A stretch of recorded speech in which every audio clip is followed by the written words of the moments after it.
Welcome दोस्तों, आपके अपने YouTube चैनल में स्वागत है।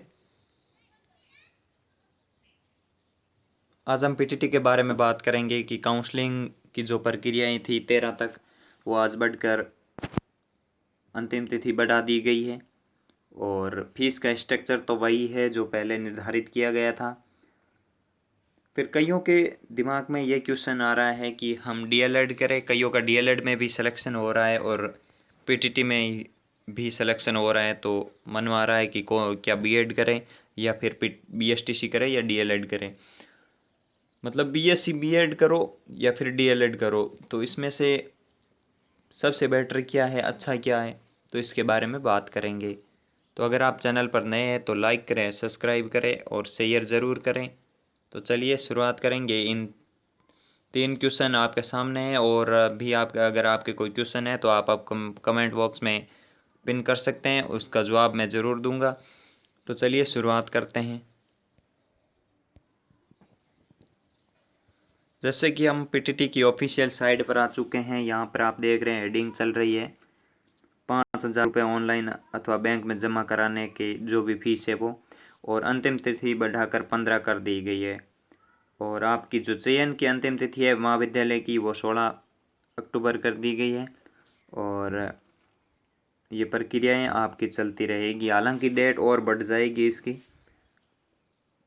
अभी हम इनका जो ऑफिशियल नोटिफिकेशन है वो देखते हैं।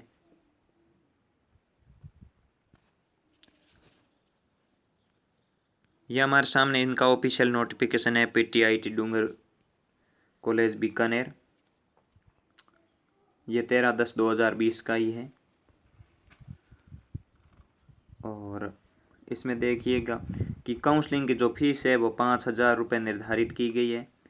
और आप फॉर्म भरेंगे तो फिर पीटीटी में तो 100% नंबर आएगा, हर बंदे का नंबर आएगा, क्योंकि कोई भी बंदा है वो 300 से नीचे का नहीं, या फिर 250 जिनके भी है ना, उनका भी हर बंदे का नंबर आएगा, क्योंकि इसमें सीटें बहुत है पर इसमें जो पीटीटी करने वाले बंदे हैं वो बहुत कम है। इस वजह से सबका नंबर आएगा। और अगर आप फॉर्म भरवा देते हो, काउंसलिंग करवा लेते हो, उसके बाद अगर आपको कॉलेज अलॉटमेंट हो जाती है, उसके बाद भी अगर पीटीटी नहीं करते हो तो आपकी फ़ीस वापस रिफ़ंड कर दी जाएगी।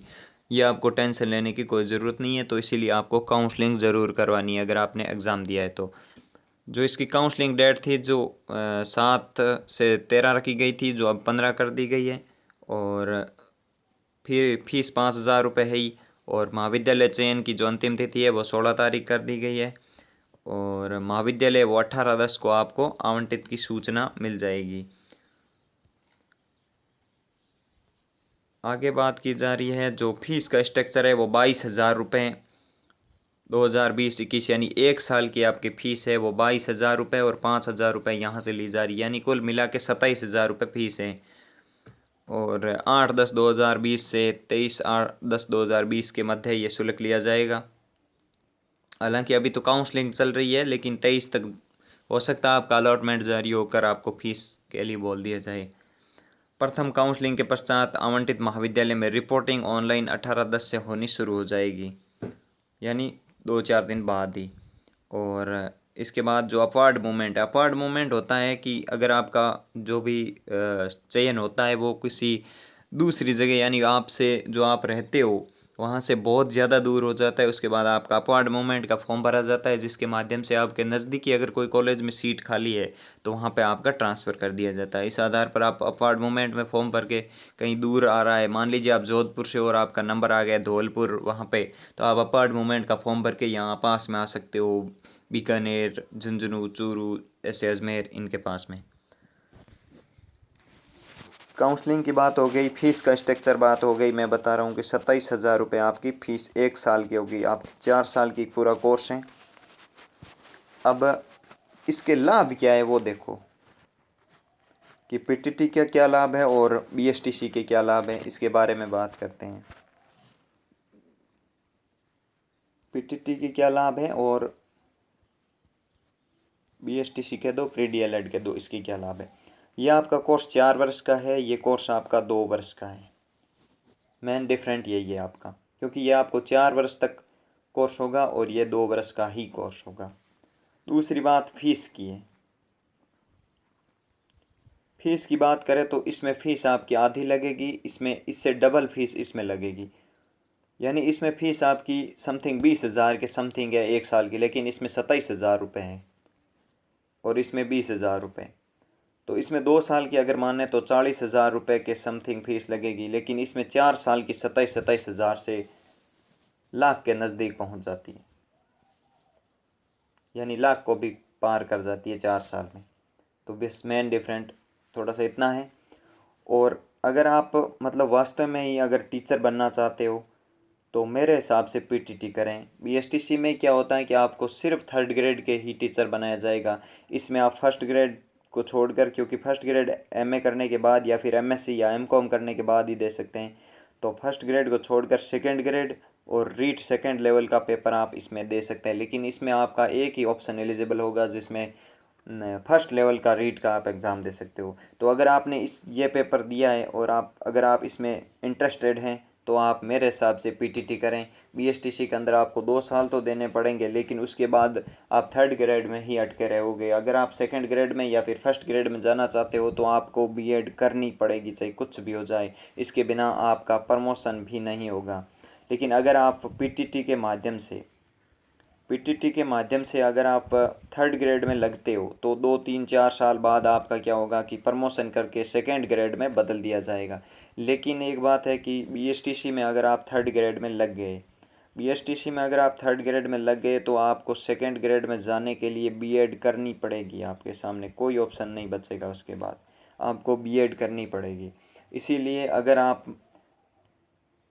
थोड़ा भी इंटरेस्टेड हैं पीटीटी में तो आप पीटीटी करें, बीएसटीसी के पीछे न भागे। बीएसटीसी में हाँ नौकरी बहुत जल्दी मिल जाती है, यह ज़रूर है कि इसमें ज़्यादा कंपटीशन नहीं रहता है, लेकिन आप खुद देख सकते हो कि पीटीटी का जो प्री पेपर पास करेगा वो इतना इंटेलिजेंट ज़रूर होगा कि वो रीट का पेपर भी अच्छे से क्वालिफाई करवा जाएगा। ऐसा तो है नहीं कि सभी बीएसटीसी जितने भी बीएसटीसी कर रहे हैं वो सभी के सभी रीट के एग्ज़ाम में पास हो जाएंगे, ऐसा नहीं है। कम से कम 2 लाख के समथिंग बंदे भी हैं बीएसटीसी में, तो वहाँ 7 से 8 लाख बंदे हैं। लेकिन वहाँ जितने भी बंदे, अगर आप वहाँ अच्छा परफॉर्मेंस देते हो तो वहाँ भी निकल जाओगे। यहाँ भी भयंकर टक्कर रहती है और वहाँ भी रहती है, क्योंकि यहाँ पे जितने भी बंदे वो सबसे ज़्यादा इंटेलिजेंट बंदे होते हैं। क्योंकि जो प्री का एग्ज़ाम पास करते हैं बीएसटीसी का, वो बहुत हाई लेवल का एग्ज़ाम होता है। क्योंकि इसमें जो आप मेरिट देखते हैं तो मेरिट इतनी ज़्यादा हाई जाती है कि जो कम से कम 70% से हाई मेरिट चली जाती है इसमें। इसीलिए जो रीट देगा वो भी इसमें होशियार होगा, बहुत ही ज़्यादा इंटेलिजेंट होगा, वही इसमें अच्छे से क्वालिफाई कर जाएगा। लेकिन अगर आप ये देते हो पीटीटी, तो पीटीटी में भले ही 7 लाख हो, लेकिन आप थोड़ा सा अच्छा परफॉर्मेंस देंगे तो आप पीटीटी में ज़रूर निकल जाएंगे। उसके साथ ही अगर आप 2nd ग्रेड की भर्ती निकली तो उसमें बीएसटीसी एलिजिबल नहीं होगी, तो फिर आपको वहाँ भी एक ज़्यादा फ़ायदा मिलेगा। 1st ग्रेड की निकली, आपने एमए कर लिया 2 साल में, और एमए करने के बाद आप 1st ग्रेड में एलिजिबल हो, तो इसमें ज़्यादा इतना फ़ायदा ज़रूर है कि आप पीटीटी में अगर एलिजिबल हो, पीटीटी में आपका नंबर आ गया है तो आप काउंसलिंग पीटीटी की ज़रूर करवाएं और पीटीटी में आप अपना सिलेक्शन लें। मैं ये नहीं कहता कि आप बीएसटीसी मत करो, बीएसटीसी भी आप कर सकते हो अगर आपकी में आर्थिक स्थिति से, घर की आर्थिक स्थिति इतनी अच्छी नहीं है कि पीटीटी की इतनी ज़्यादा फीस भर सके या फिर 4 साल का इंतज़ार किया जा सके, इसीलिए आप बीएसटीसी कर सकते हो।